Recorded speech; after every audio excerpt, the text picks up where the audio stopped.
Welcome to the Boostly podcast. We're in season 8, episode 16, and my guest today is Janet Murray.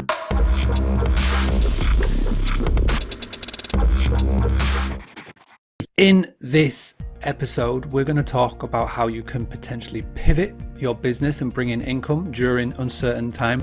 Thank you so much for having me. So my name's Janet, and these days when people ask me what I do, I generally say I help people to build online audiences. So that means more followers, it means more fans, more subscribers, because if we have all of that, then we can make more money, we can make more sales in our business. But actually, my background, I started off as a journalist. So I spent the best part of 20 years writing and editing for newspapers like The Guardian. Before that, I was a school teacher. So now I kind of combine those things. So I teach people about how to build online audiences. I teach content planning as part of that. What I've been saying for the last 5 years about how important it is to have an online audience and how important it is to have a following. What would be the one piece of advice that you wish that you had received before you made that pivot, that initial pivot, that sort of jump from going from one to the other, from one sort of career to the other role? I don't think I did anything wrong, as it were. I don't look back and think, I did that wrong. But there was a piece of advice that was given to me actually when I left teaching and went into journalism, because I was freelance. I've always been self-employed the whole time. I've always had to run my own business, my own customers, whatever. And it was look for work while you're busy. So when I was a journalist, I always had my eye on all the time. Like,